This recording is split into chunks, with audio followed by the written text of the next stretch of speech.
Hello everyone, welcome to our channel Study and Sleep. This is Himani. So in this video we'll talk about CDS. Everything you need to know about the CDS examination. So firstly मेरा introduction. I have cleared CDS 3 out of 3 times and I have cleared AFCAT 4 out of 4 times. So I have a little knowledge कि कहाँ से आता है और हम आपको वही चीज़ डिलीवर करेंगे. Quality content. तो हमें क्या क्या आज जानेंगे हम अपने इस वीडियो में. हम जानेंगे कि नोटिफिकेशन कब आएगा, एग्ज़ाम की डेट क्या है, एग्ज़ाम का पैटर्न क्या होता है, सिलेबस और previous year cut offs. So let's get started. So this is the calendar. ये कैलेंडर यूपीएससी रिलीज़ करता है क्योंकि यूपीएससी ही यूपीएससी का सीडीएस का एग्ज़ाम कराता है.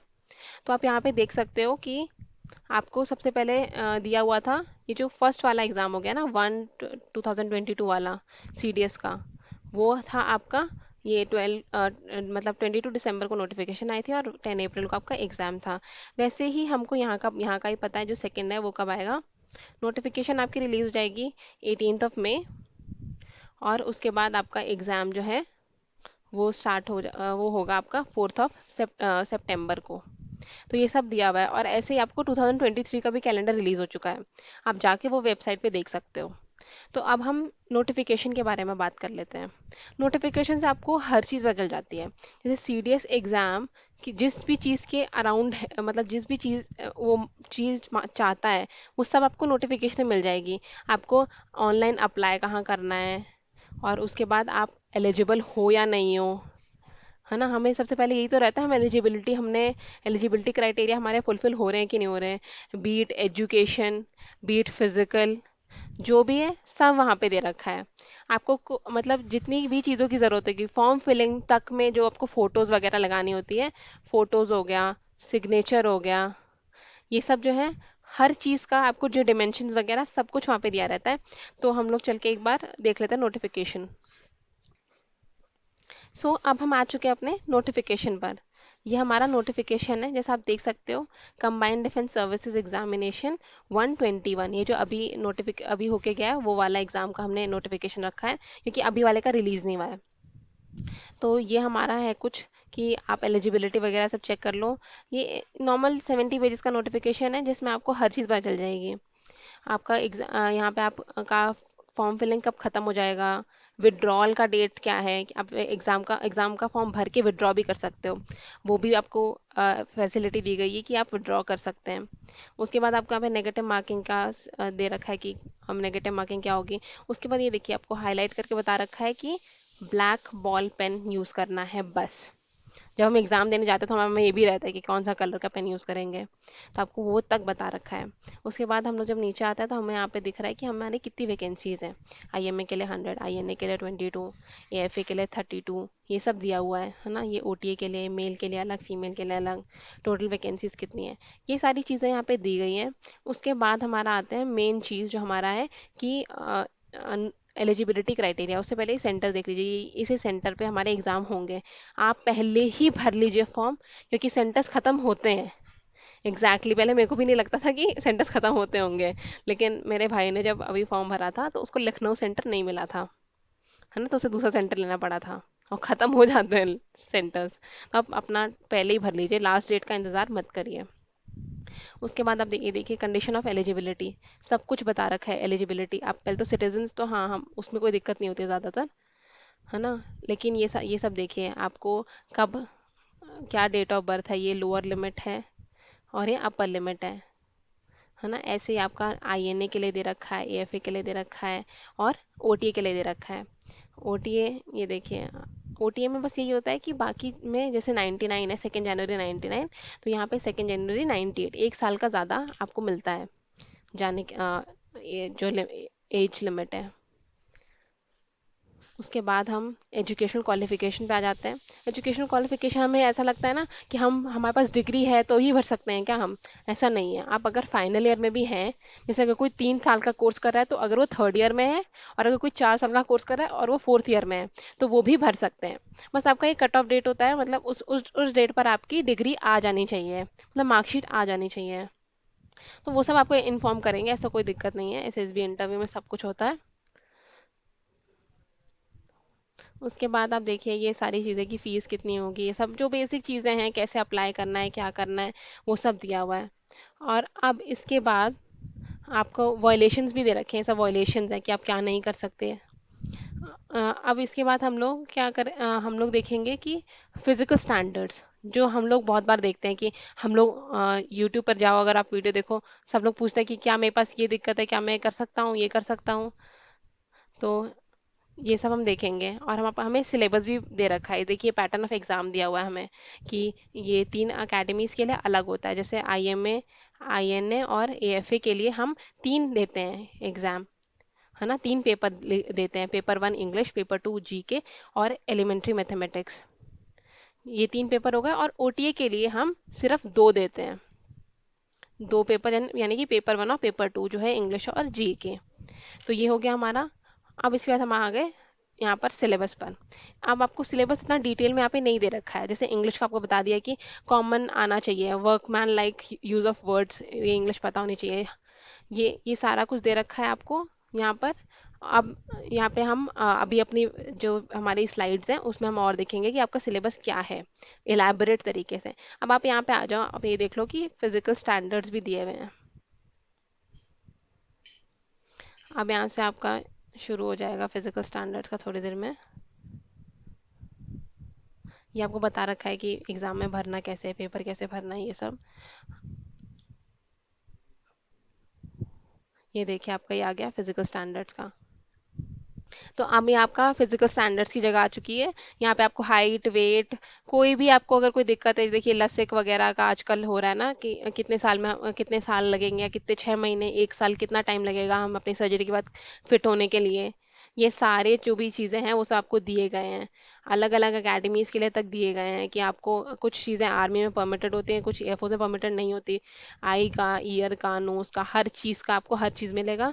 आप एक बार जाकर आप पूरा पढ़ लीजिए अपना, ये पूरा नोटिफिकेशन आपको पूरे फिजिकल स्टैंडर्ड्स के बारे में पता चल जाएगा। तो हम अब चलते हैं अपनी पीपीटी पर, जहाँ पे हम अभी सिलेबस और ये सब डिस्कस करेंगे। तो हमने नोटिफिकेशन के बारे में बात कर ली, पैटर्न ऑफ एग्जाम हमने देख लिया कि यहाँ पे आपको तीन पेपर देने पड़ेंगे और यहाँ पे आपको दो देने पड़ेंगे। और ये जो तीन अकेडमीज़ हैं ये मेल के लिए हैं, मेल कैंडिडेट्स के लिए। Female can not opt for these academies अभी। और यहाँ पर ओटीए क्या होता है, ओटीए मेल और फीमेल दोनों के लिए है। तो यहाँ पे हम इंग्लिश, जीएस और मैथ्स, ये तीन देते हैं। और यहाँ पे हम देते हैं इंग्लिश और जीके, मतलब जीएस, जो भी आप बोलना चाहें, जीके यूज़ किया जाता है, जीके। तो ये दोनों पेपर आपको देने हैं। तो ये हो गया हमारा पैटर्न ऑफ एग्जाम। अब हमारा सिलेबस, अभी मैंने आपको नोटिफिकेशन से दिखाया, उसमें क्लियर नहीं था, है ना। दिया हुआ है कि आपको इंग्लिश आनी चाहिए। अब इंग्लिश में आप, लेकिन ऐसे थोड़ा ना हम जा सकते हैं, तो हमें देखना पड़ेगा कि एक्चुअल में सिलेबस क्या है। तो इंग्लिश के सिलेबस में आपको फिल इन द ब्लैंक्स और ये सब मिलता है। जैसे आप यहाँ पे फिल इन द ब्लैंक्स में आपको फ्रेजेस आ सकते हैं, फ्रेजेस आपको फिल करने होंगे, या फिर प्रेपोजिशन और डिटर्मिनर्स आते हैं, जहाँ पर आपको प्रेपोजिशन फिल करने हैं। और ये भी होता है कि आपको कई बार कंप्लीशन ऑफ सेंटेंस करना पड़े, है ना। तो इसमें वही सब ग्रामेटिकल एरर ही वो चेक करते हैं कंप्लीशन ऑफ सेंटेंस में भी। तो तो ये सब देखना है हमें। और शायद रीडिंग कॉम्प्रिहेंशन ये आते हैं, दो रीडिंग कॉम्प्रिहेंशन, जिसमें पांच पांच क्वेश्चन हर में होते हैं। तो आपके यहाँ पे 10 होगा, यहाँ पे आपका 30 हो गया। और यहाँ पे एक क्लोज टेस्ट भी आता है ना। तो क्लोज टेस्ट में क्या होता है, जैसे आपको एक पैराग्राफ दिया हुआ है और उसके बीच बीच में fill in the blanks type के होंगे कि यहाँ पर फर्स्ट दे दिया, चार ऑप्शन है कौन सा होगा, यहाँ पे दे दिया चार ऑप्शन है क्या होगा। ये होता है क्लोज टेस्ट। हम लोग इन सब की प्रैक्टिस करवाएंगे। फिर आता है वोकैबुलरी में, सिनोनिम आएंगे, एंटोनिम आएंगे, फ्रेजेस। फ्रेजेस मतलब जो ईडियम और फ्रेजेस आते हैं उनका मीनिंग बताना होता है। ये 10 10 10 आते हैं। और उसके बाद और और उसके बाद हम आ जाते हैं जंबल सेंटेंसेस पर। एक आता है PQRS टाइप का, ये शॉर्ट में लिखा होता है, एक ही लाइन में आपको यहाँ पे दिया होगा, एक P दे रखा होगा, Q दे रखा होगा, R दे रखा होगा और S दे रखा होगा, थोड़े थोड़े फ्रेजेस बने होंगे। इसको आपको अरेंज करना है कि क्या आप QR PS कैसे बन रहा है ये सेंटेंस। और एक आता है आपका S1 से S6। इसको थोड़ा लोग थोड़ा टफ मानते हैं, पर ये भी टफ नहीं है, ऐसा एज इन टफ होता नहीं है कुछ, बस इसमें पढ़ना आपको बहुत पड़ता है। आपको जैसे S1 और S6 दिया होगा और ऑप्शन में S1 S2 और ऐसे करके दे रखा होगा। इसलिए थोड़ा सा आपको, अगर रीडिंग हैबिट्स आपकी अच्छी हैं तो आपको आपका आराम से हो जाएगा। फिर स्पॉटिंग द एरर, इसमें थोड़ा सा ट्रिकी हो जाता है क्योंकि इसमें आपको रियल में रूल्स जानने पड़ते हैं। कई बार आप जैसे 10 हैं तो आप 4-5 का तो खुद ही निकाल ही लोगे कि कौन सा गलत है कौन सा सही है, लेकिन जो 5 होते हैं ना, हमें लगता है कि हम पढ़ रहे हैं तो कर ही दें। ठीक है, तो उसके लिए थोड़ा सा अगर पढ़ लेंगे तो आपका यहाँ पे भी करेक्शन, यहाँ पे भी आंसर्स करेक्ट होंगे। और वही चीज़ आता है सेंटेंस इंप्रूवमेंट और सेंटेंस करेक्शन में, ये दोनों चीज़ें ऑलमोस्ट सेम हो जाती हैं। फिर हम आते हैं जीएस पर। तो जीएस में आपको current affairs, political science, history, ये है ज्योग्राफी आपका, ज्योग्राफी, इकोनॉमिक्स, जनरल साइंस और defence related news. Defence related news अगर आप थोड़ा बहुत करंट अफेयर फॉलो कर रहे हैं तो आ जाएगा। जीएस से आपके 30 क्वेश्चन आते हैं, पॉलिटी से आपके ऑलमोस्ट 15 से 20 क्वेश्चन आते हैं, हिस्ट्री से भी आप जोड़ लो, आप 10-15 क्वेश्चन वहाँ से भी आ ही जाते हैं, और करंट अफेयर से आते हैं ज़्यादा क्वेश्चन। तो अगर आप, आपको डिसाइड करना पड़ेगा कि आपको पढ़ना क्या है। ठीक है, हम लोग आपके लिए सारा कुछ अपने इस चैनल पे लेकर आएंगे। मैथ्स में, मैथ्स का ये जो है ये मैंने कट आउट डायरेक्टली वहीं से लगा रखा है आपका नोटिफिकेशन से। तो ये देखिए, आप नंबर सिस्टम है, अलजेब्रा में आपका क्या क्या आएगा, पॉलिनोमियल, और ये सब सब कुछ है बता रखा है इसमें। ट्रिग्नोमेट्री, ज्योमेट्री, मेंसुरेशन, स्टैटिस्टिक्स, आपको क्या क्या पढ़ना है क्या क्या नहीं पढ़ना है वो सब दिया हुआ है। इसके हिसाब से ही हम आपका मैथ्स का भी सिलेबस कंप्लीट कराएंगे। फिर अब हम डिस्कस कर लेते हैं प्रीवियस ईयर कट ऑफ्स, क्योंकि अब हम पेपर देने जा रहे हैं, अब हमें पता तो होना चाहिए कितने नंबर पे क्लियर हो रहा था। तो हम जब ये फर्स्ट वाला देखें, ये है हमारा जो फर्स्ट एग्ज़ाम हुआ था 2018 का, क्योंकि यूपीएससी 2 बार कराती है सीडीएस। एक होता है आपका जो फर्स्ट फर्स्ट हाफ में, और एक होता है सेकंड हाफ में। तो पहले फेब में हो रहा था, अभी वो अप्रैल में और सितंबर में होने लगा है। तो अभी जो अभी फर्स्ट, हम फर्स्ट उसको बोलते हैं जो अप्रैल में हुआ है। तो ये देखिए, ये आईएमए का कट ऑफ है, आईएनए, ये सब बहुत ही कट ऑफ उस बार लो गई थी। क्यों लो गई थी? यहाँ मतलब कट ऑफ लो गई थी इसमें। और उसके बाद ये जो सी, ये 2 का है, यहाँ पर भी आप देख सकते हो ऑलमोस्ट उतनी ही रही हैं। ओटीए में बहुत ही ड्रास्टिक चेंज है। ओटीए में आपका वहाँ पे 70 मार्क्स गया है, यहाँ पे 80 मार्क्स गया है। अभी तो ये बहुत कम कम कट ऑफ चल रही है, अभी जो आगे आई है ना वो बहुत ज़्यादा आई हैं। अब यहाँ पर देखिए, यहाँ पर 2019 में जो फर्स्ट पेपर हुआ था, उसमें जो बहुत सारे लोग, मतलब पेपर ऐसा आया था कि 20% मार्क्स नहीं ला पाए थे, और पेपर 2 में तो उस समय कट ऑफ डाला गया था 10 मार्क्स, 100 में से 10 मार्क्स डाला गया था, दैट इज 10%। ऐसे आपका जो मिनिमम जो सेक्शनल कट ऑफ होता है वो क्या होता है? Sectional cut off is 20% of every paper, है ना। जैसे अगर हम इंग्लिश में चाहिए, इंग्लिश में आपको 20 चाहिए, जीएस में आपको 20 चाहिए, और मैथ्स में आपको 20 चाहिए, है ना, तब जाके आपका सेक्शनल कट ऑफ क्लियर होता है। इसके बाद जो आप ज़्यादा ज़्यादा नंबर लाएंगे ना इसमें, तो आपकी एक कट ऑफ बनेगी। जो नॉर्मल कट ऑफ, मान लीजिए कि जैसे यहाँ पे दे रखा है ना एएफए का 129, तो जब ये 60 आपके होंगे, अब मान लीजिए कि आपने जीएस में आपने किया 19 का, आपका यहाँ पे कट ऑफ क्लियर नहीं होता है। और इंग्लिश और मैथ्स में आपने मिलाकर भी आप ले आए, चलो 140 नंबर ले आए उसमें, है ना, टोटल। अब ये तीनों को मिला के 140 नंबर ले आए, लेकिन आपने जीएस में अपना कट ऑफ नहीं क्लियर किया है, तो आपका, आप फेल हो जाओगे, मतलब आप वो एग्जाम क्लियर नहीं करोगे। तो this is the importance of clearing the sectional cut offs. आपको हर पेपर में एटलीस्ट 20 मार्क्स तो लाने ही हैं। यहाँ पर ऐसा हुआ था कि 20 को हटा के हमने 10 करा था, मतलब हमने यूपीएससी ने 10 करा था, तो उस समय ये कट ऑफ्स गई हैं। अब देखो, तुरंत एकदम से ड्रास्टिक चेंज आता है। जो सेकेंड पेपर हुआ है 2019 का, 95 मार्क्स। अब ओटीए कट ऑफ ऊपर भाग रहे हैं। एएफए का देखो आप, एएफए का 148 चला गया है। अब यहाँ से हमारे कट ऑफ इंक्रीज होना शुरू हो रहे हैं। ये 120, जो फर्स्ट पेपर हुआ था 2020 का, उसमें भी देखो आप उतना ही रहा है ना, कुछ ज़्यादा चेंज नहीं आया। यहाँ पर आपका 97 मार्क्स चला गया। तो मतलब अब ट्रेंड क्या है? ट्रेंड, लोग अच्छा कर रहे हैं पेपर में, कट ऑफ जो है हमारा वो इंक्रीज हो रहा है। कट ऑफ इंक्रीज करने का एक और वो भी है कि आजकल जो हमारे जो लोग क्लियर कर रहे हैं वो ऑलमोस्ट 6000 लोग हैं। ठीक है, 6000 लोगों का ही नाम आता है रिटन एग्जाम की लिस्ट में, और देते कितने लोग हैं? ऑलमोस्ट 3-4 लाख फिल करते हैं, और 1.5-2 लाख पेपर देते हैं। अब 1.5-2 लाख में से वो लोग 6000 को ले रहे हैं, तो हाई कट ऑफ तो जाएगा ही।